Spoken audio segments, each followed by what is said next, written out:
Look at the reflection, and then look at the secondary reflection. Do you see that? Yeah.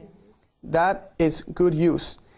Now, I actually asked her to move closer to the left, so this wouldn't be coming out of her head. But if I did that, she would get out of the frame. And I don't want her to get out of the reflection, so I decided to sacrifice that coming out in exchange for her having an equal distance between the two. Also, the other shadows here. Now look at this one. This is the straight vertical one. You see her there, and then you see her reflection on the vertical picture that you see. Okay. Look at this one, where you can see her face on the window lights illuminating her beautifully. And even though there's a bunch of problems in this room, we're actually eliminating them because we're making it so clear that she's the most important person. And because we're adding reflections, we're giving the brain that little poke of interest, that little pokey poke, like, oh, I didn't realize that was there.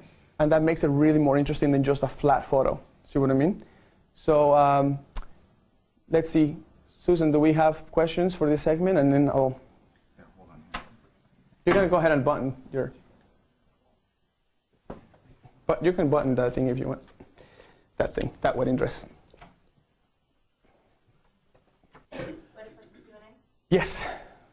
All right, the first question that I wanted to ask, a lot of people, including Montage Z Photo, had asked, when you shoot in camera black and white, can you talk us through? Yeah. So Roberto, a lot of people had asked, including Montage Z Photo, questions about why you're shooting black and white in camera, if that's an artistic choice, or if there's some other reason why you're shooting like that. That's a good question, and I should have mentioned that, so I'm glad they're asking. The reason why I was shooting in black and white is because black and white takes away any kind of color distractions to my eye. The reason why I'm doing that, I already know there's nothing in the room that's a big color distraction anyway, so I can take that concern away.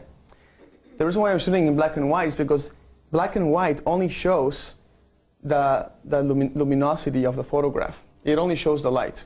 It shows whatever's dark is just dark, and whatever's bright is bright. If something was red and it was in color, that would become red. And that red is distracting to me, and I don't want to see it right now. I just want to see how the light's behaving on her. Does that make sense? So I'm just like, I just want to know what the light's doing in her face. I want to know how, when I turn her face towards the window, how much power is in her face in comparison to the other parts of the photograph. So I turn it in black and white, so I don't worry about color distractions, and the camera only shows me the luminosity of the photograph, and I can concentrate on the lighting. Okay? I'm also shooting in RAW, so if I want to turn the photo later and turn it into color, I totally can. So it's not a problem. It's just a visual thing while you're shooting. Okay? All right, so a number of people, Roberto, have asked about, they were confused from the first section about number 4 of your light 5 and about the face being exposed correctly or being darker or not darker than the background. Right. So in this scenario, can you just talk about that as a rule a little bit more, because people were not quite getting that? The number 4 one was the face should be brighter than the background, or at least just as bright as the background. But I also said, unless it's a silhouette type of photograph, where obviously the background will be brighter, otherwise it's not a silhouette. What we're doing here is kind of a partial silhouette, okay? That window is just going to be a geometrical element in the background, but she's separated enough that she becomes a little bit darker, and the white becomes the background, the contrasting background. If you look at the photographs that I was taking, whoa. If you look at this photo, let me see this right here. If you take a look at this photo, the background is clearly brighter in this horizontal picture 5193. The picture is actually horizontal. The background is brighter, but she's in between and she's darker. She's just as dark as the curtains. So she actually becomes a major element of the photograph. So it's not a distraction. It's more when you have a non-window situation where you're doing like a partial silhouette, and I take a picture of you, and the background is just completely brighter than you. Like there's no fill light on you. So I hope that answers that question. Okay. Yeah, let's take a couple more, Roberto. Several people are asking about like the time sensitivity of this situation, and everyone at home, you know, we all realize that you're instructing us, and so it's taking longer than it would normally. But LB had asked, I want to know, when you have a bride who is rushed, and they always seem to be rushed, How do you get them to slow down to take photos like this? And then Rip268 from Baltimore also would like to know how much, are you usually giving brides this much direction, or is this a very quick pace situation normally? Okay, that's actually a huge question because people have this main concern about timing and all of this.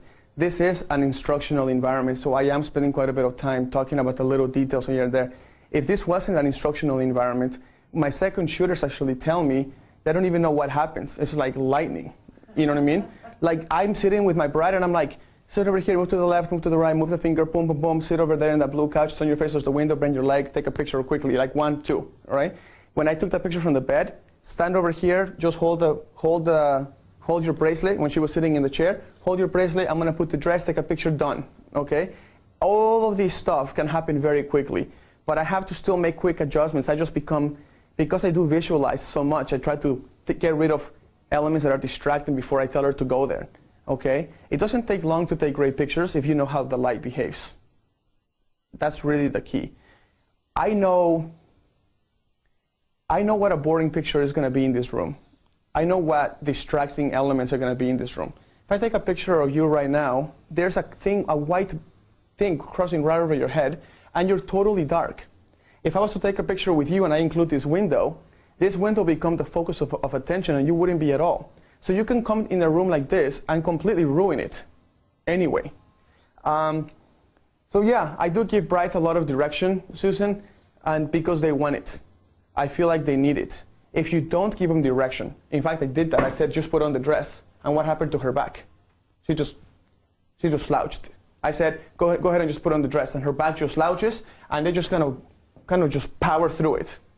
When you're taking photographs, it has to look like a dance, like a ballet or something. So you just say, go ahead, take the main shots. I do instruct where to put the chin because of the light. I do instruct how to hold the dress. I do instruct to cross her legs when she puts her leg over. But they appreciate that.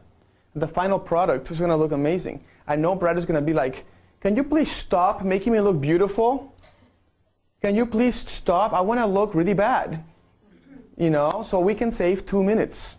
So no, you do quite a bit of direction. All right, maybe time for one last question, which is just building upon that. And that is from Ariel, how long do you normally take for the getting ready segment? So is the bride and her bridesmaids all getting ready in addition to the time that you're there, or are you there the whole time? When on the third day, we're going to discuss timeline strategies a lot, and that I'll discuss a little bit now. Remember I said at the beginning of today how you can separate yourself through the bride and groom getting ready? Mm-hmm. When somebody opens up a wedding album, the first thing they see is the getting ready section. And if it looks like poetry, if it looks just gorgeous light like we've been doing today, they're going to be captivated right away. If the first thing they see is kind of crappy looking or average, they will, even though your other photos might be quite nice, they will basically mentally shut off. Okay? You have to give them a great first impression. When they open up that book and they see this glorious photo of her with these beautiful windows and she's kind of turned and everything looks like angelic, you're going to capture that. You're going to captivate them right away. I spend about 45 minutes to an hour with the groom, and that's all part of the timeline strategies that we will discuss. And with the bride, I spend about an hour and a half prior to the wedding. Okay, and in an hour and a half, I can capture her putting on her dress. I can capture all the details. You have to know where to put your second shooter so they can capture other stuff. I capture photos of her and her bridesmaids in different angles, like sitting on the chairs. She could be sitting, the bridesmaids could be kind of around the chair. They could be laying on the bed. They could be, and then also portraits of the bride. She could be sitting on the blue couch. She could even sit on this carpet, and I could put a flash behind her, and I could take a picture from a cool angle. Even the carpet will be interesting, okay? And that takes me a total of about an hour to an hour and a half. Like Susan said, this is an instructional setting. If I was shooting a wedding on my own and they were videotaping, it would be very quick, and people would be like, "What's going on?" One of my second shooters asked me, like, I blinked. I think I missed 10 photos, you know, and I did. Well, you did. That's why you're fired. Just kidding. So I'm kidding. No. So yeah, it's important to keep track of the timeline, but I also feel like have a pretty good handle of the light. The stuff we started with today, with the light source and the closeness to the light and all that, might have been just another sentence, but it's crucial to your success, crucial to the success of becoming a fast photographer. So. Absolutely. Yay. All right. Well, fantastic. Let's give a little round of applause to our lovely bride. Yes, Thank you beautiful, so much. beautiful. Thank you. So Roberto, we're going to take a 45-minute lunch break. Okay. Tell us what we're going to do when we come back, please. All right, I'm going to grab my handy timeline here. So we discussed creating some photojournalistic moments while she's putting on her dress. We discussed how to read the room and how to take advantage of things. We discussed how to get rid of distractions. On segment 3, we're going to concentrate on full-on bridal portraits. Sitting, standing, laying down, finessing it, making it look beautiful. And we're going to do that by using the 21 posing point system that I actually talked about a little bit on my last CreativeLive. We're going to go in a little more detail this time. It's called the 21 posing point system. It's 21 points that if you can follow those, you can never go wrong with any pose at all. So now you have tools like the lighting tools, the posing tools, and then we'll talk more about how to read a location later with the location tools. Okay? So that's coming up next segment. We're also going to do photos of the groom and how to make a groom look good without trying too hard, without making him look like he's trying too hard. You know, that whole yeah, we're going to not do that. So we're going to talk about how to achieve a natural expression. We're going to talk about understanding posture and how to bring sexy back for both. Okay? So that's next segment. All right, we're bringing sexy back. Always. That just means bringing me back, Susan. Yeah, no, that's just what I meant. You don't have to tell me that, Roberto. I know. Thank you, Susan. I love you. Okay. Yeah. Well, of course, the internet is singing your praises, Roberto. Allison in Dallas, be sure to share some internet love with Roberto. This is great. He's explaining so many things in such a meaningful way, and I can't wait to practice. Yeah, Roberto, I mean, personally for me, this course is great for me as a person. You know, watching you do all this, I still have the perspective of an artist. So when I think practice as an artist, I think, oh, we'll just be artistic more often, which is not what you're saying. Right. This is kind of like specific examples giving myself, a framework to be artistic within. Right. Which I think is so incredibly helpful. I think it's interesting, and I want to just reassure that what I did with her putting on her dress, remember I started it out with me shooting it from the other side and photographing her with a flat light hitting her. We talked about how that gives her flat light, and it did. That doesn't mean it's a bad angle. It just gives you flat light. That's all it means. But then I came to the front, and I created a semi-silhouette situation to make her look more dreamy. It looks more like a, like a fantasy's dreamy feel to it. I shot it at 2.0 aperture the majority of the time, so that fall off happens more beautifully on the camera. If I would have shot this at f/16, it would have looked flat again. And then, because I said to you guys that we were going to push ourselves creatively, I then turned around, I walked this way, and I started finding the location's gifts. Remember that last time? The location's gifts, to be able to get another angle that's a lot more interesting. So now we have a double reflection going on with this mirror and that mirror. She's still putting on, she's still doing things, but now it's visually a lot more interesting, worthy of somebody hiring you and worthy of somebody paying you the money that you deserve. Had I never gone to this side, it just would have given the bride one option, okay? And if we had more time, we would continue to do more and more, so. Well, we have 2.5 more days. So. That's true. That's true. Well, I need to think more like you. I don't have the balance that you have between the artistic and the very defined, specific examples. So this is a perfect course for me. If you also at home, if you guys need more of a balance between your artistic and your technical, specific examples like Roberto is giving us, then I suggest highly that you purchase the course. It's $149, but you can get it right now for $99. So we will see you guys back here in 45 minutes. Have a great break.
Welcome back to Creative Live, everyone, and welcome Roberto Valenzuela. This is 101 Solutions to Common Photography Problems. We have a couple prizes to give away before we pass you over to Roberto. And the first prize we're giving away is a Triple Scoop Music gift certificate. This is for one song, as well as Roberto Valenzuela's Wedding Evolution. Roberto, tell us about the Wedding Evolution, please. Wedding Evolution allows me to have the complete time. It's a 4-hour video of you sitting next to me. Basically, you can see my computer screen, and I can actually teach you through an entire wedding, from the getting ready all the way through the reception, in terms of every aspect of the wedding, while you're sitting next to me, and you can actually see me drawing the key areas on Photoshop. It's a super great learning tool for you to see how to photograph a wedding from A through Z. Very cool. Mm-hmm. And you can find that on your website as well. It's actually pictureperfectpractice.com. Okay, perfect. And it's you buy it. It's a download, and right now it's on sale for $99 instead of $149, but only during the Creative Live time. Perfect. So. Okay. All right, everyone. That is a $209 value, and the winner is Dylan Engem, who is from Canada, and Dylan participated on the Creative Live Facebook page. And the quote is, "Distractions in a photograph can be an asset if you balance the distractions with your subject." Another great quote. Roberto's like, I can't believe I said that. That's pretty smart. Know, right? It's like, damn. It's like, what? All right, we have one more prize to give away. All right, the second prize is the X-Rite Color Checker Passport and Roberto's Posing Evolution, which is a brand new product. Is that correct? Right. So, tell us about it. Posing Evolution came from the desire from people who purchased Wedding Evolution last time. They wanted a product that would only focus on the posing aspect of a wedding and posing aspect of anything.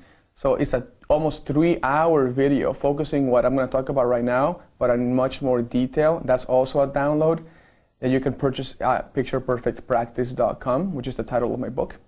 And that's a really great one to have with you. It complements the course really well. So.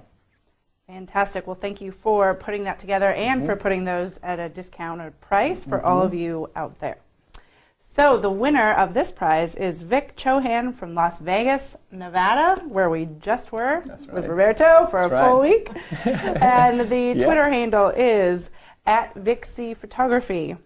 And the quote was, "The beautiful thing about light is, like mathematics, it never changes," which is, again, part of the core of what we're doing here, is learning to see what is there and then using it artistically. All right, with that, Roberto, back over to you. All right. We have a very full segment, so we're going to hit this with the ground running, okay? Very full segment. The last segment flew by. Quick review of the last segment. I wanted to explain to the folks on the internet watching and enjoying the course that I'm doing a lot more shooting this time around, and I am changing angles because I wanted to push you guys about how to push yourself creatively. I could just stick to one photo and then that's it, because the photo came out good. That's not good enough. And I'm trying to show how by pushing yourself, even though I'm live and it's a lot of pressure, it doesn't matter to me. I'm going to put myself in the same situation I put my wonderful panel of students that came, and we're going to push ourselves. And I hope that when you watch this course over and over again, you push yourself as well. That's why we're changing angles. That's why we're doing so much to kind of keep the bridal portraits going, which is what we're going to focus on today, right now. This segment is going to be very important for you guys, because this is the segment where I put together 21 points that if those points are followed, you will probably never have problems posing again. It doesn't matter if you're posing 10 people, 20 people, or one person. I have the list of all the problems that you guys emailed me, and a lot of them have to do with posing, whether it's one person, 2 people, or 10 people. And I'm going to go through this. There's about 50 questions about posing. I'm going to go through all of these, basically talking about the 21 points. That should basically cater to all those people that had questions about that. As I said at the beginning of the day, one challenge with posing that it becomes such a problem for most of us is because we're trying to think of posing as something we memorize. Like you memorize 3 or 4 poses. And I'm not going to do that today. I'm going to teach you the grammar, like I said, so you stop memorizing words, okay? Memorizing poses is just not going to be effective. As soon as you get nervous, you're going to forget. So let's not do that. This sounds really strange, but if you can look at our beautiful model, Alana. See, I got it right. Oh, sorry. Alana has 2 arms, 2 legs, a neck, and a face. And she's got fingers in her hands. And she's got joints. If you can just understand those things I just said, you bend the joints properly, you never have posing problems again. Depending on how you bend those joints, you're going to go from a photo that looks finessed and elegant to a photo that looks strong and confident. And it all has to do with how you bend these joints, okay? Sorry. So, I'm going to step over to my computer. We're going to go over the 21 posing points. Pay a lot of attention on this. This is something you really want to be able to write down in your computer, capture it well, review once you get this course, review it after. It's going to really help you tremendously. This is also what posing evolution is based on, but in much more detail. So we're going to go ahead and get started. I'm going to turn my computer around. Actually, do we have a clicker or something I can...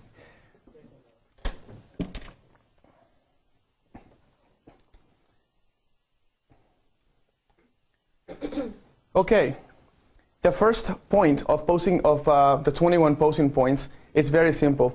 I know you have clips in your dress, but that's okay. Go ahead and turn around. I already spoke a little bit about it. The first thing, the foundation of everything, has to do with this spinal cord right there. Okay? Go ahead and slouch for me. That is not exactly attractive. I don't care who you are. You could be George Clooney. That is not going to work. Okay? So, slouch even more. Okay. Many times when you're trying to make the groom lose height, because you're trying to make the bride and groom get together, you usually try to lose height, right? Like if the groom is 6'4", you usually try to lose height by having him kind of go down like this. That's actually bending her back, and that you do achieve losing height, but you destroy the body posture. You destroy it completely. This spinal cord never gets bent. Whether you're laying down, sitting down, standing up, crossing your legs, doesn't matter what you're doing. You never let go of this, okay? Go ahead and stand straight. See the gaps in the arm, that needs to stay straight. If she's laying down, keep the spine straight. If she's sitting down, keep that spine straight. Every time. If you want to lose height, you do that by the last joint in the spinal cord, or one of the last joints. You actually tilt. I'm sorry, can I just tilt your head? You can just tilt your head down. That's how you do it. You, by no means, do you lose height by actually slouching your back. Okay? If you want to lose height, you can separate your feet, and you have to tilt the head down using the top bone. Okay? Let's go to the next one here. And I just talked about this one. Position the heads by tilting, not by slouching. Okay, so let's try real quick. Let's do a slouch to lose height. Terrible. Stand up, normal. Now tilt your upper bone down, so just bring your head down. That's a tilt. Now bring your chin down a little more. That's a tilt. If you can see in your computer screens, this is staying straight. It's only this bone that's actually bending down. You see that? It's this bone here. Now, thank you. The next one is minimize 90-degree angles. Let me talk about it really fast. 90-degree angles in the joints is the same angle architects use in order for them to build a strong foundation for a building, using like those Roman buildings where they have the columns, right? Well, the columns have a foundation. That makes a 90-degree angle. Does that make sense? 90-degree angles means strength, powerful. If you're trying to make a girl look beautiful and feminine and finessed, you got to get rid of those super powerful angles that don't complement a person looking good. So if you're posing somebody and she's posed like this, or she's posed like this, that is a straight up 90-degree angle. That doesn't look finessed. If you're watching online, you're probably wondering, what's wrong with that? It doesn't look finessed. That does not look smooth. Now look at this, simply tone down, and that looks a lot better. So when you're posing a bride, I always tell her, can you pick up your dress just a tad? So she grabs her dress, she picks it up just a tad, and look at the angle now. It's perfect, okay? So you want to create an angle by giving them something to do. Don't just say, can you bend your elbow a little bit? Give the arm something to do, and get the elbow to bend just a tad. If you go up to a 90 degree, look how awkward it looks strong again. It's like strong. Now you've seen fashion photos where the girls are like this and they're going like that. They are going for strong. So that's why they do this. You've done this before. That's why they do this 90 degree angle stuff. Now, can you take a seat there for a second? And keep your legs at a 90 degree angle. So face me 100%. Okay. Now, I don't know if you guys can see that, but there is a 90 degree angle in her knees again. That's another problem. If you want it to look beautiful, kill the 90 degree, bring it shorter so the angle is more acute instead of so obtuse. So go ahead and bring the legs closer to your body. There you go. Now cross your legs over. You got rid of the 90 degree altogether, right? Now, let's do a 90 degree on the arms. Go ahead and lean back on it and do a 90 degree angle. How does that look to you guys? No, not good. Bring back a little, make it more obtuse. Beautiful. Now the wrist has a 90 degree angle. Do you see that? I'm not talking about 90 degrees only on the elbows. I'm talking about 90 degrees all the way through. If you are posing somebody and you're under pressure and you see that this is, you get rid of two 90 degrees and then you create one in the hand, you have to think about it. This is constant throughout the body. So adjust her body and keep her hand nice and soft. That got rid of the 90 degree angle. Okay? You see how by going through these rules you don't go wrong? That's it. This is what solves posing problems. Simple. The next one is soften the fingers. Let's go ahead and actually, I'm going to be the groom for this one, okay? Go ahead and come up for me for a second. Go ahead and grab your hands and put them like a claw. How does that look? Looks beautiful? Looks beautiful, right? Did you claw my whole thing? How does that look? Right? But how many times do I see couples posing where the guy's caressing her face and he's like this, right? You gotta grab the fingers and just drop soften them, okay? Soften the hands. If you make a fist and then you let go of the pressure, that is the best angle you can do, okay? Not this, not this. Make a fist, look at your fist straight in front of your face, and then let it go. That's the contour you want. That is the same angle you put on a person's face. That is the same way you put them in their waist. That is the same way you hold their arm, like this, and then drop the hand. All right?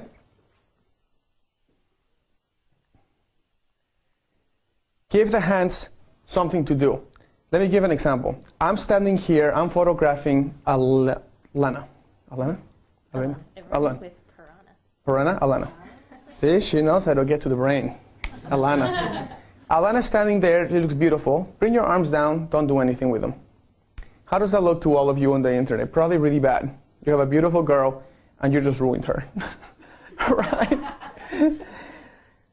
If you give the hands something to do, it looks more photojournalistic, even though you're totally posing them. When you look at a photograph, and you feel the photographer's energy in the photograph, you feel it, it takes away from what you're actually being photographed, what you're actually photographing. If you can take away the photographer from the viewer's energy, you concentrate straight to the bride or to your fashion model or to your portrait or to your senior, whatever you're doing. And that's hard to explain, so let me just kind of give you an idea. Right now, if I had my camera in front of her, I have a big lens in front of her, she's thinking I'm being photographed. And you can tell in her energy she's being photographed. Her arms are just flat, they're not doing anything. This point is about giving the fingers something to do, giving the hands. So bring one hand up, just put it somewhere here. The other one can hold your dress a little bit. Soften the fingers. Yep. Grab this and just move the hair out of the way slowly and keep your fingers super soft and keep caressing them out. Good. Now look at the lens and I'm going to take the cap off, look through the lens. Do you see through the lens? What do you see? It's upside down. Chin up. Is this upside down? Yeah. Describe what you see. Chin up. Describe what you see. Stop, freeze, freeze, freeze. Right there, freeze. All I did by that is took her eyes and her mind from the photo into, can you guys see that? Look through the internet, I don't know if you can see that. It is, you can see right through that, right? By giving the brain something to do, the person you're photographing, the face goes away from I'm being photographed to a feeling of candidness and concentration and something that's just her, not her posing for you. It's just her. It's organic, her, okay? So, give the hand something to do. If she's sitting here on this couch, go ahead and take a seat on that couch. And you're posing this, let's say my friend Leon is posing this, put your hands, do nothing with them, drop them. Leon, please, fix the hands, fix the arms, give them something to do. There's a pillow, there's an armrest. All right, so... Drop both hands, nothing. There's nothing. Yeah, like, put your hand a little bit on your leg, the other one right up. Yeah, there you go. And probably your other hand on top of that one. Bingo, maybe. that's it. Every hand has something to do. Okay. It's not just hanging like a monkey. Okay. No monkey business, okay? Right. Okay, that's it. Okay. Keep it simple. You don't have to, it's not rocket science, it's not complicated. Keep the spinal cord straight.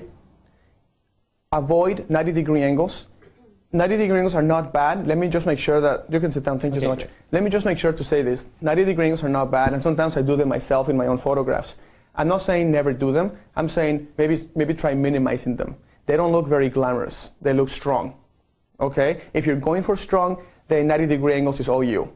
If you're going for finesse and beautiful, 90-degree angles are not your friend. Okay, that's it. Give the hand something to do. Anything at all works.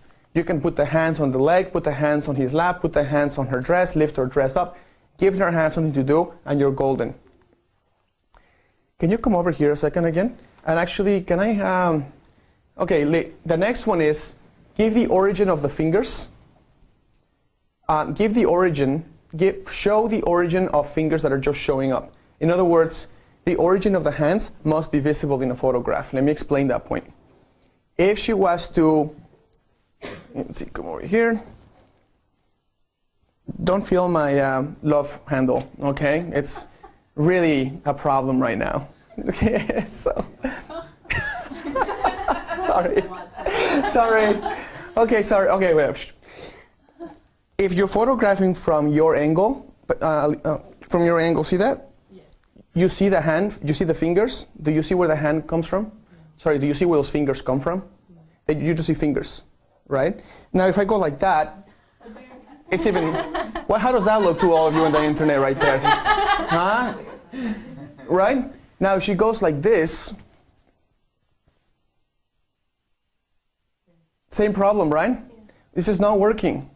You have to at least see an inch or two of the wrist, okay? So if she's doing this, grab your angle. If you're photographing from your angle, switch your angle so you can see a little bit of the wrist. That's all I'm saying, okay? This thing here could be fixed by bringing more of the arm down, okay? If you ever photograph someone and their fingers are showing up somewhere and you don't see where those fingers come from, you have a problem. It's as easy as that. Thank you. Did it feel nice? There were no handles. Oh, so sweet of you.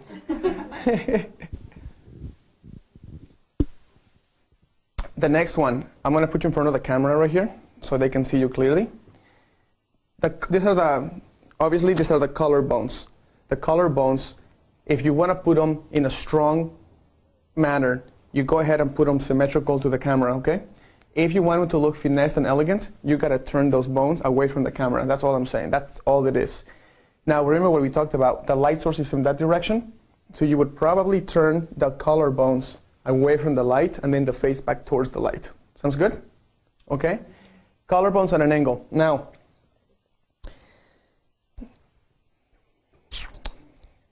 think this comes up later, but there's 3 ways of managing the collarbones, the chin, and the eyes. 3 ways. Let's go totally straight. Look at that camera. Collarbones are towards the camera, right? Chin is towards the camera. Eyes are towards the camera. That is strong all the way through. Now let's split the body into, let's make half the body strong and the rest finessed, okay? So actually, let's make the body more finessed. So we turn the collarbones away from the camera. Look at, now the chin goes back towards the camera and the eyes go towards the camera. Now you have the body is softened, but their face is strong and powerful looking at you. Now let's do all finessed. Okay, start over. Turn your body away, the collarbones away from the camera. Turn your chin towards that direction, so opposite of your collarbones. And now turn your eyes towards the camera. Now you softened all 3. Does that make any sense? Okay, let's try that one more time. All straight, symmetrical, strong, powerful, confident. Move the collarbones in one direction. It gives you a better waistline, softens the body, chin and eyes towards the camera.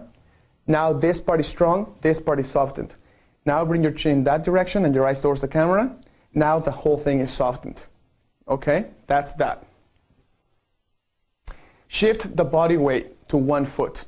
Why do you do that? To make movement in the hips. So stand on both feet together equally so we can show what that looks like. Now quickly drop your hips. All your weight goes into one leg. Spinal cords go straight. Give the hand something to do whatever. Now you decide. Now you're finessing the whole body. Now you have options. Collarbones are towards the camera. That means that the body's strong. Do you want the whole thing to be strong, or do you want to soften the face? Let's soften the face. Collarbones towards the camera, body towards the face towards the light, eyes towards the light. The chin and the eyes both towards the same direction strengthens the face. Okay? Now keep your chin in that direction, bring your eyes towards the camera. Now we softened pretty much the whole face, but we kept the collarbone strong and confident. You see where I'm going with this? It just keeps repeating itself. Just keeps repeating itself. I could pose all of you beautifully the same way without problems just by following these 21 points. Okay? Create a gap against walls with a lower back and with elbows. What the heck does that mean? Let's do that right now. Let's go ahead and can you stand on that thing? I'll help you. Stand on top of this.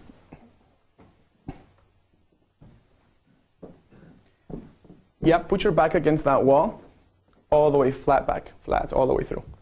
Yeah, I know. Just see if we can try. There you go. Okay, could you come on this way, I think? It's better. Sorry, thank you. You look carefully. Right now she's got hooks on her dress, right? So she cannot lean back all the way. But how many of us do we put our senior portraits or our fashion models or whatever, and we put them against the wall, and there's no gap between the lower back and the wall? If you don't have it, you widen her body. You made it wider. If you have it, you allow light to get through that gap. Does that make sense?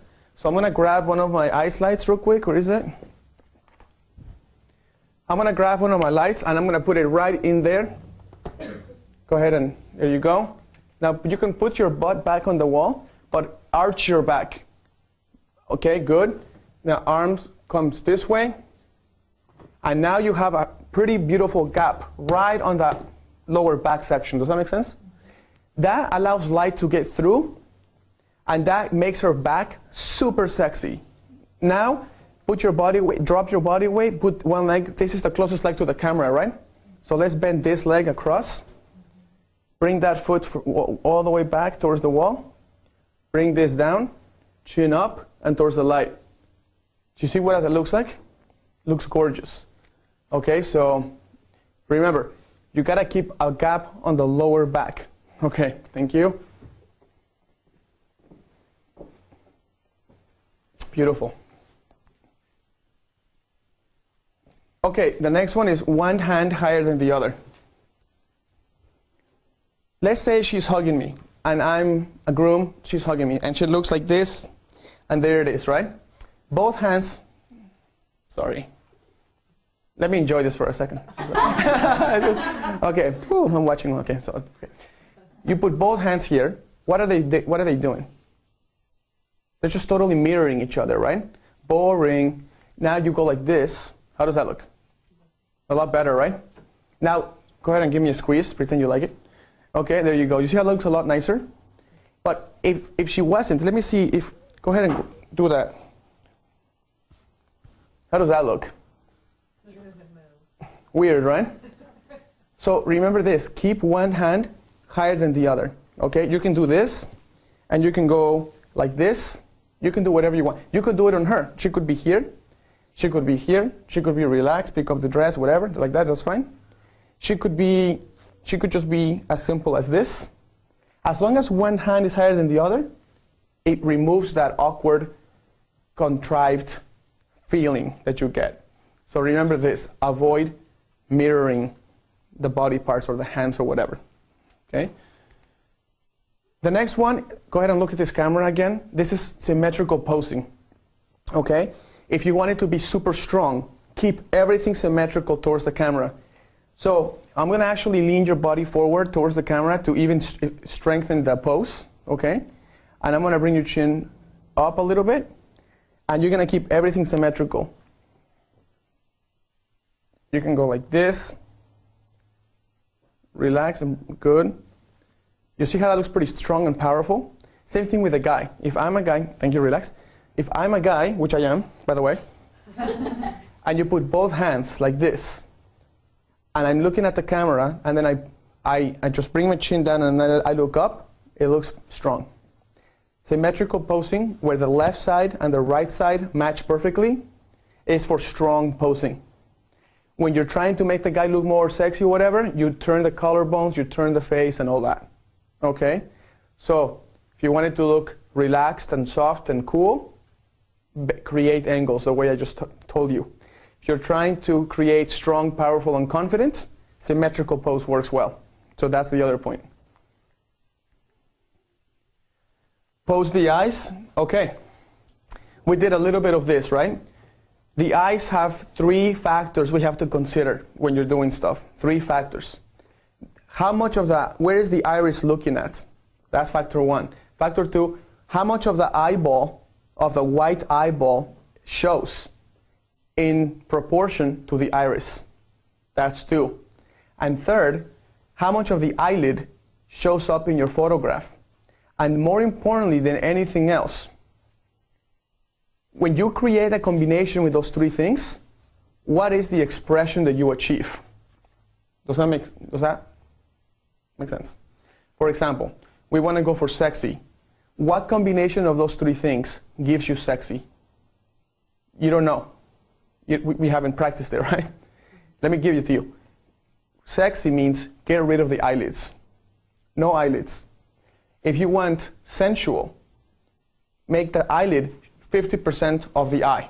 So you bring up the chin, you close the eyelid because you're looking down, the eyelid comes down, and that looks sensual. Have you seen those Victoria's Secret advertisements and so forth?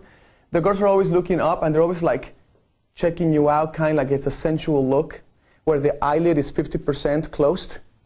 But if the girl wants to look sexy and aggressive, you bring the chin down, more. Now look straight at the camera. See that? No eyelid. Look, eyelid gone. Now, bring up, chin up.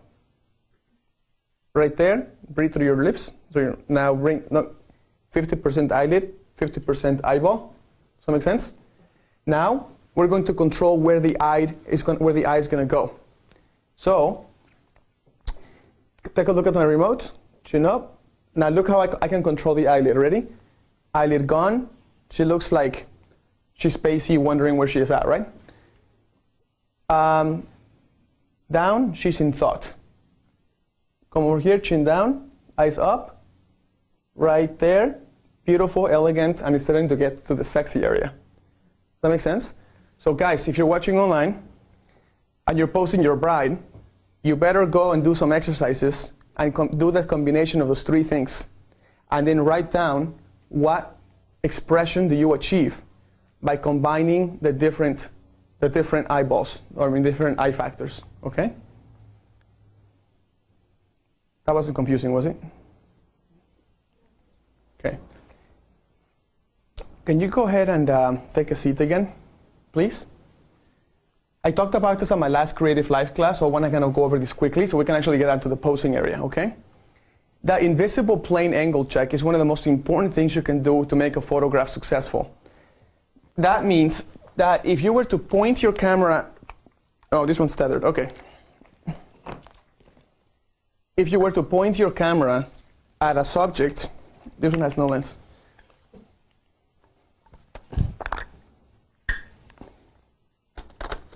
If you were to point your camera, the angle you choose is going to affect the success of the photograph. I'll explain. Let me see.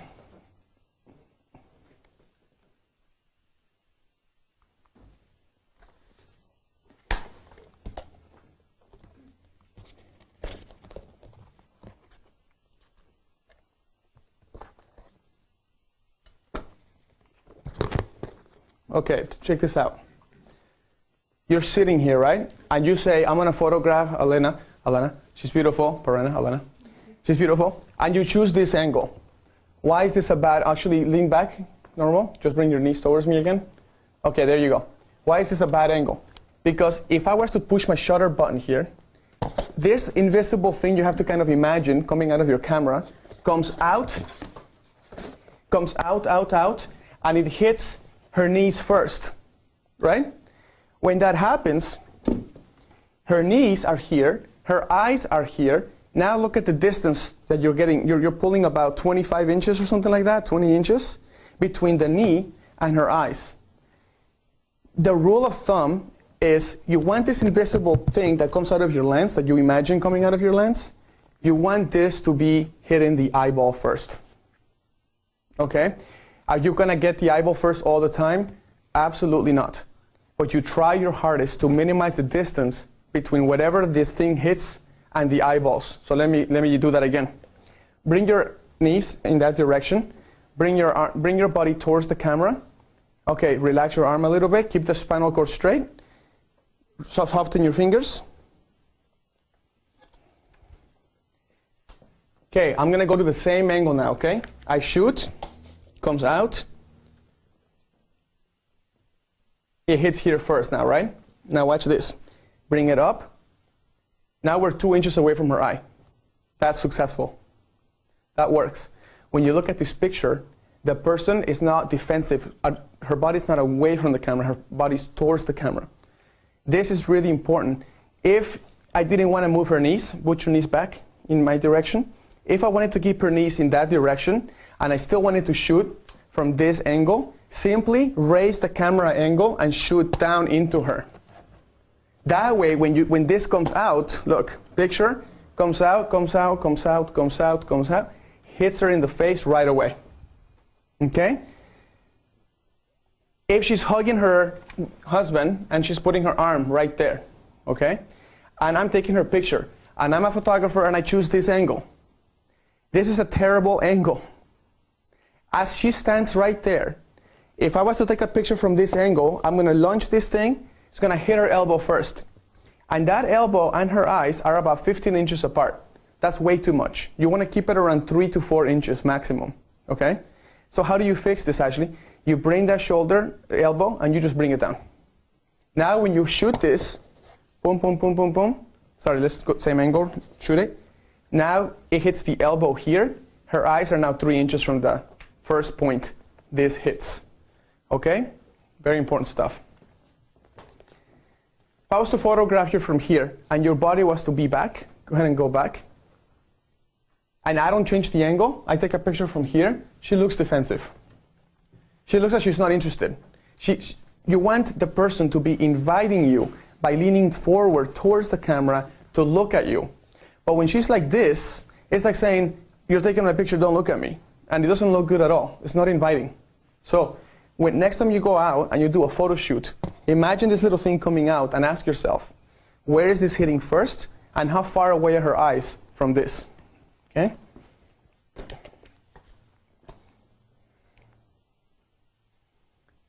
The next one, and we're coming to the end of these 21 points, is the face should be the brightest part of the whole thing. If her face is the same brightness level as the background, that's okay. But you probably don't want the face to be darker than the background, or the face to be darker than the rest of her body. So if she's wearing a white dress, you want to make her face bright enough to at least make it the same level of brightness as her dress. Okay? By the way, some people are probably on the internet thinking, what about the photos you just took where her face was a little bit darker? Let me go back with that. That was a semi-silhouette situation. That's where I have this white, completely white, and her face and her body are a little bit darker, and it creates a contrast. That's okay. I'm talking about, in general, you want the face to be brighter than the body. Okay? Roberto? Yes. We just had a couple questions that Please. we want to jump in, if you don't mind. Please. All right. Duke from Park City asked, does the point about avoiding mirroring of the hands apply to holding the bouquet? Would you always avoid holding the bouquet with both hands? Oh, interesting. Yeah, it does apply to holding the bouquet. Imagine holding a bouquet. By the way, this is a style thing. This is a suggestion, this is a whole suggestion. If you're holding the bouquet like this, it looks very posed. Imagine you're like. But why not hold it like this? Why not shift the bride's body weight to one leg and have the flowers just kind of be relaxed and have the groom be next to her, right? Which one do you guys prefer? This is like 1972 style. It's like, what's up? Big dress, puffy, big hair, right? This is more modern type. I feel really weird doing that because I'm not a girl. But okay, so yeah, it applies to holding a bouquet. What else, Susan? All right, more questions from the internet. And do you guys have any questions in here? All right. So a question from Fashion TV in Singapore. Roberto, if we were to get the bride to face a wall instead of her back against the wall, how differently should we pose her? What should we look out for? What are the contact points? If she's facing the wall instead? Yes. Like if she's straight up facing a wall? Why would you want to face the wall? Let me see. Can you come over here for a second? And I think the answer to that would be, you still want to have light getting through her body, right? That would be really weird. Let's flatten her. Let's do this. Let's go over there and just flatten your whole body against that wall. I'm so sorry. That's going to be really strange for you. That's very strange. But maybe somebody likes it. I don't know. Now, go ahead and grab your stomach and pretend that's your lower back, and you're going to have to pull it out of the wall. Keep your shoulders against the wall and the back towards, yeah. Now bring your knees against the wall. Now, let's say you're photographing from this angle. This could be cool, right? Bring your face towards me. Lean your head. No, I don't like that. Let's lean the head back. Keep those shoulders towards right there. Bring your nose this way. And then you could photograph her from here, and it could look really cool if you have a cool headpiece or something like that, okay?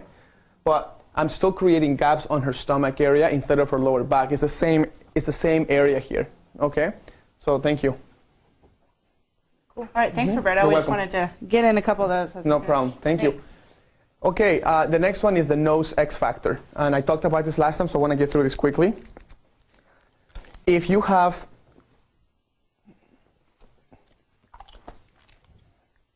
Can you come here for a second? Okay. If you have a person's... Imagine a stick coming out of her nose. Okay? So here I am. I have one. She's got one. In this direction, they both have parallel lines. See what I mean? If she was to look at me, go ahead. Now you have an X coming out, right?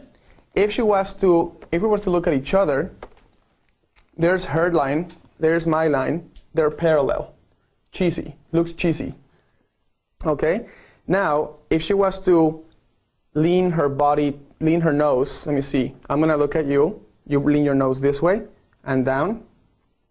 Now, look, this creates an X. Does that make sense? Eventually, this hits. If I'm holding her from here, and somebody says, look into your future, right? You put her nose, look into your future. Your future's over there. So her nose is in that direction. My nose is in the same direction. and we look really 1974. Look at this, ready? Look at the ground real quick. Now when I tell you, look at that camera. It's going to look really funny. Ready? 1, 2, 3. Wow. So what I did is I put her nose line and my nose line parallel in the same direction. Looks dumb. Now put your nose towards me again and down. And then we have a cross. Does that make sense? So cross the noses. Yeah.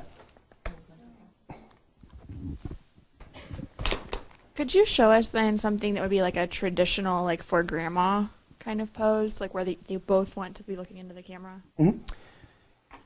Looking into the camera doesn't mean you have to stand like this, right? She can simply. Do you mind if I just?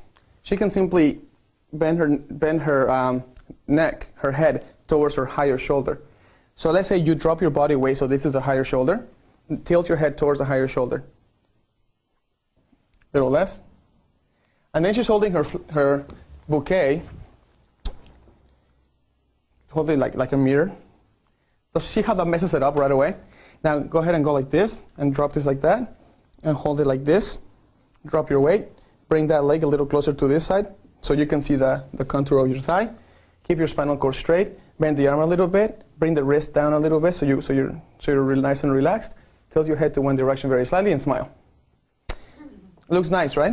And then I'm standing here and I could be like this or like this and you have a picture for her too. She can turn her nose a little bit towards me and it removes the X. It's this perfect parallel that looks really cheesy, okay? Subject emphasis. When you're talking about subject emphasis, you have 3 ways to create subject emphasis, my friend Leon. 3 ways. Way number 1, make sure that the subject is the brightest in your frame, unless you're in a silhouette or semi-silhouette situation, like we did earlier today.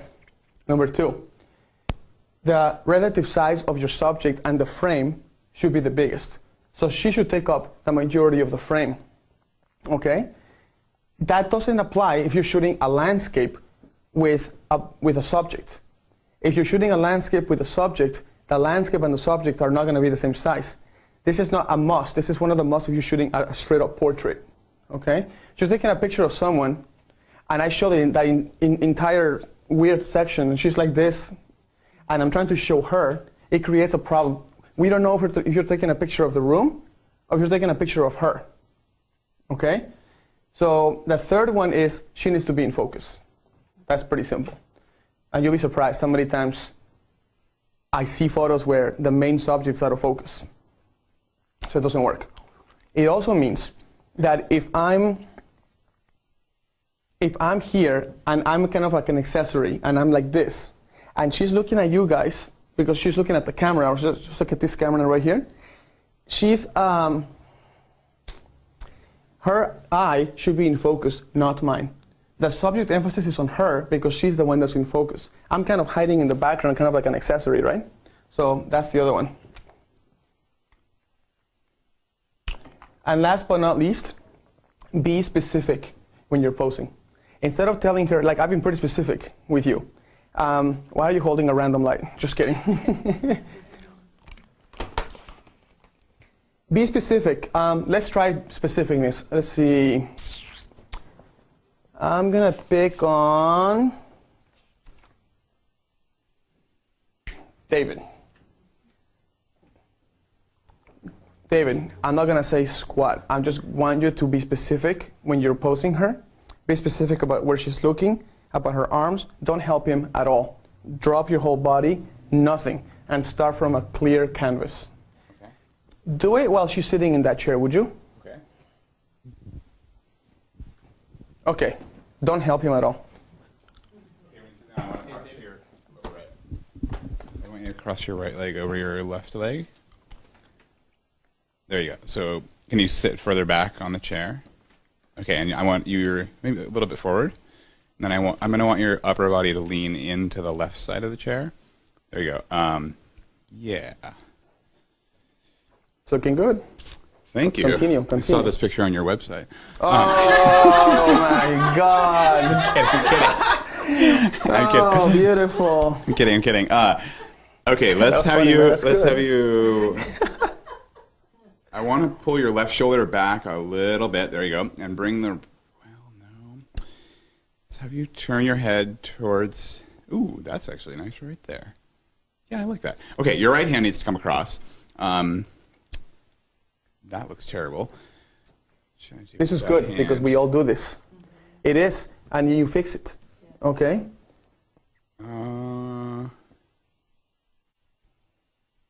What if with her right hand, could I have her do something with her hair? Do you think that would look nice? Like with the hair on her right side? You're giving their hand something to do now. Does that make sense? See how we fixed it?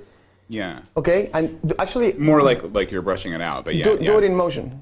So ask her to grab it and twirl it or something. Yeah. Do it in motion. Okay. And Actually, do it in that's slow nice motion. Right there, too. In slow motion. Grab it with your finger, twirl. Yeah. Slow down. Slow down. Do it again.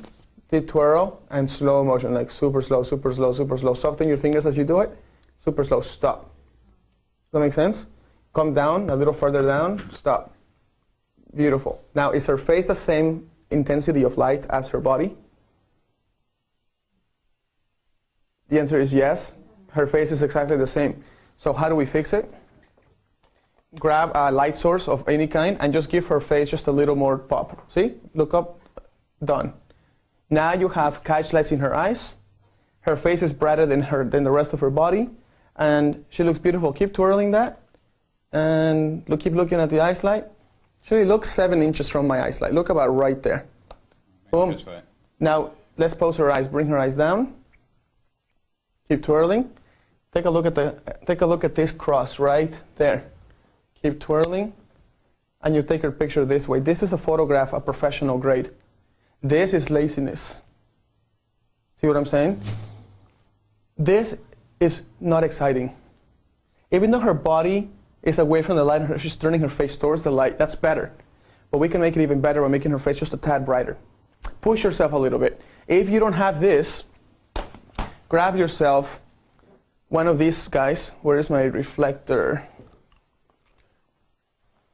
Is that another one down here? What's that? Yeah.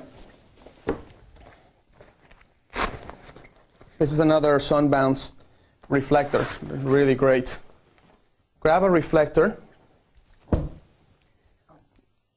And let me show you something real quick. If you were holding a reflector like this, and you're putting light on her, if you were to bend the reflector towards your model, it's going to increase the intensity of light. If you were to bend the reflector away from your model, it's going to soften the intensity of light. So when you're photographing, if you don't have a lot of sun, and like a cloudy day like this, then grab your reflector and bend it. And it will concentrate, it's like a spotlight. If you have a lot of sun, grab your reflector and just curve it backwards, and it will soften the whole light. Otherwise, it's like a big blast of light, like a deer in headlights type of thing. Okay? Thanks, man. Yep. Keep the microphone or whatever.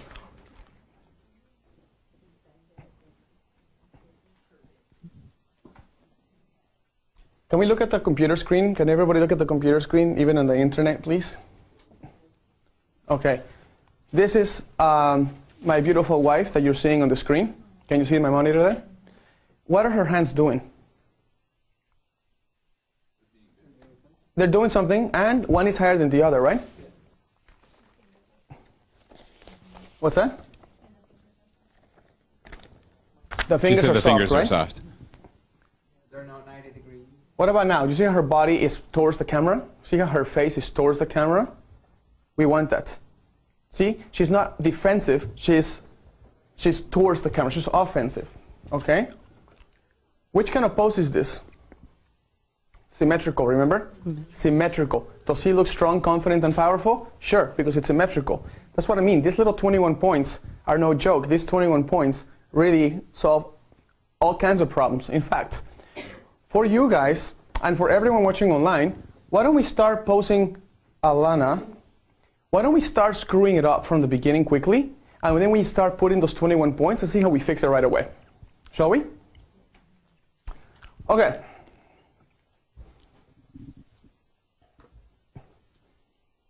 Let's see, I'm going to grab my camera. It's not tethered yet because it's disconnected. But I'm going to connect it. See here. Okay. I'm going to turn this sucker on. And are we good with the tether?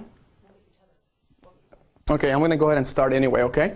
Let's start with a dumb, messed up pose. Let's pretend we don't know what we're doing. We're freaking out. We don't know what's going on, okay? Go ahead and get up for me. Let's bring this chair over here. Let me see.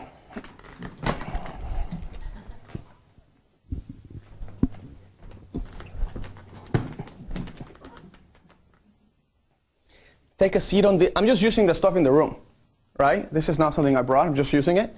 Go ahead and sit right there. In this.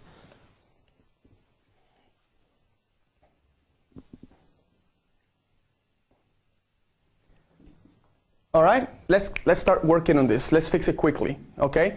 The first thing I'm going to tell you right now is that from the angle of that direction, you have symmetry here on the fireplace, right? You have symmetry. So I'm going to grab the camera.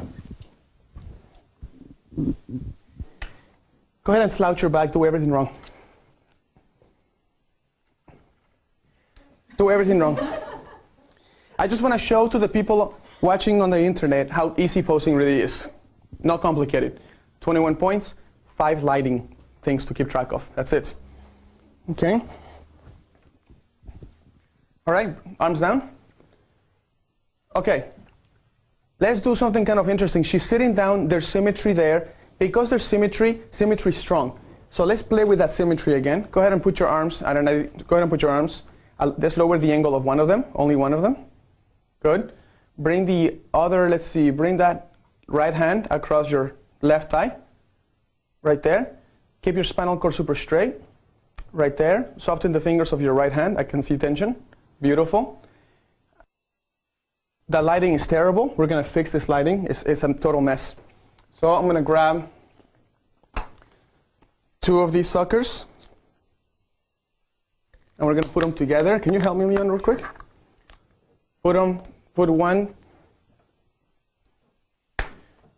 Lay one right behind her. Just lay it there, vertical, rest it on the chair.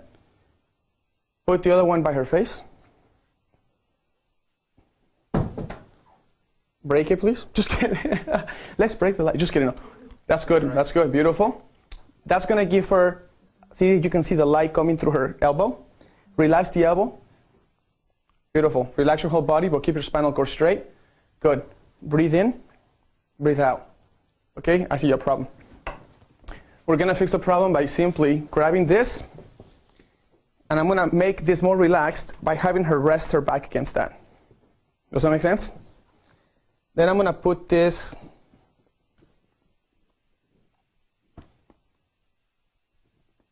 right there.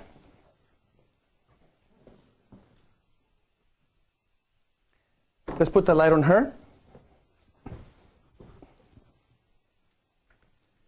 Okay, bring your chin up. Bring your chin to the right, towards the light. Keep your eyes towards me. So look what I did, guys. Triple check. Collarbones are towards that direction. Chin is in that direction. Eyes are in my direction. Spinal cord straighter.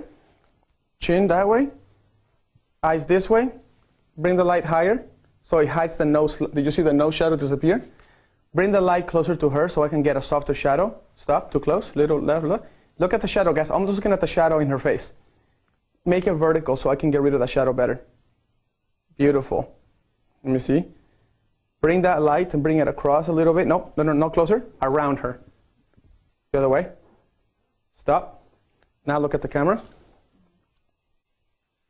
I'm tethered, right? I'm good.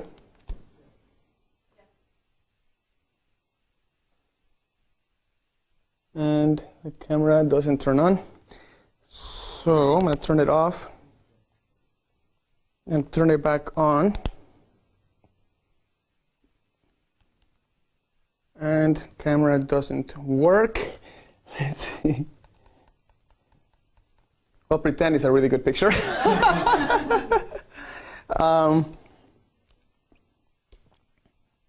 It says busy, by the way, Justin. No problem. Oh, I think the camera likes me now. It likes me now. All right.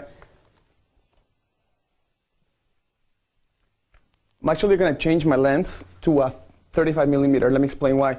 The symmetry of all of this is way beautiful, so I'm going to take advantage of it. If I was to take a picture of just her close-up, it would have been cool. But the reason why we're posing her this way is because of the cool symmetry. We're taking advantage of it, okay? So 35 millimeter. I'm going to go to 2.0 aperture. Move away by a split second on the light. There you go. That's it. That's it.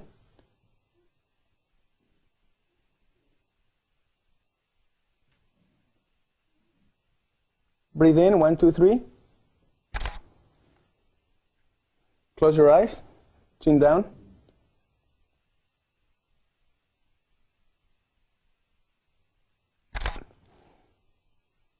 Okay. Let me check something real quick. Can you guys look at this picture number 5203? We have this beautiful symmetry. We have her. Her face is laid beautifully, just like the background. Had I not done these lights, had I not done that, if we turn those lights off, can we turn that one off too? The one in the back?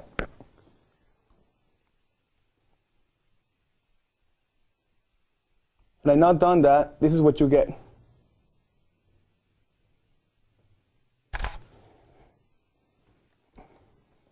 You can't really, if you look at picture number something, look at the picture 5204. Do you even see her right away? No. No? What about 5203? This is what I mean why we gotta take the extra step. The extra step and make sure that their face is brighter than the rest of their body. Okay, it didn't take long to get it done. You know, so, all right, good. Thank you. Let me get you up there. Let's move this couch over here, can we? Let's move it right here in the middle. Right here in the very middle of this.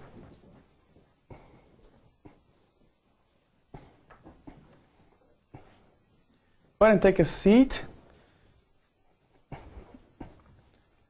Go ahead and take a seat right there.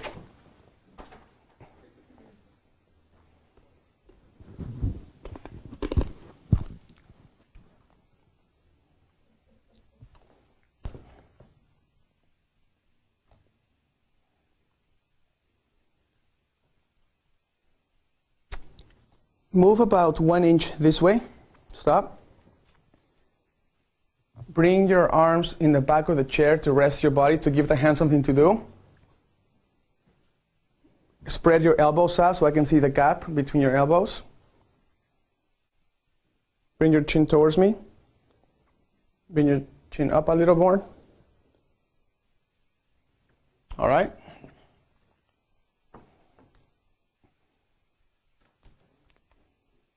This is how we do bridal portraits, quickly, efficient. I put the couch in the middle because that blue is going to give her a beautiful contrast with her white dress and her skin. Okay? I'm going to put my 85 millimeter here. I'm going to have a mess in that bin. I'm going to put my 85 millimeter, or you can use your macro or your 70 to 200 for this.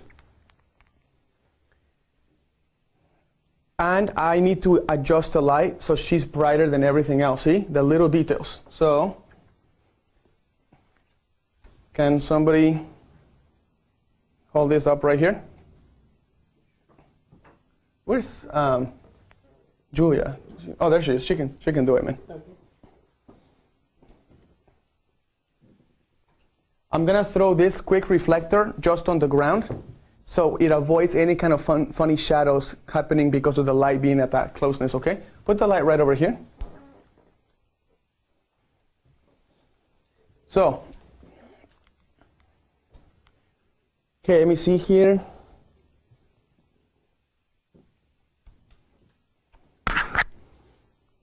Chin up. Stay right there. Don't even worry about your eyes. I'm not even photographing them. Relax the right elbow.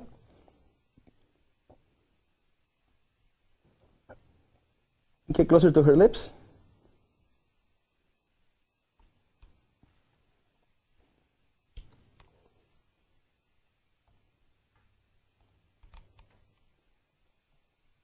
Chin up.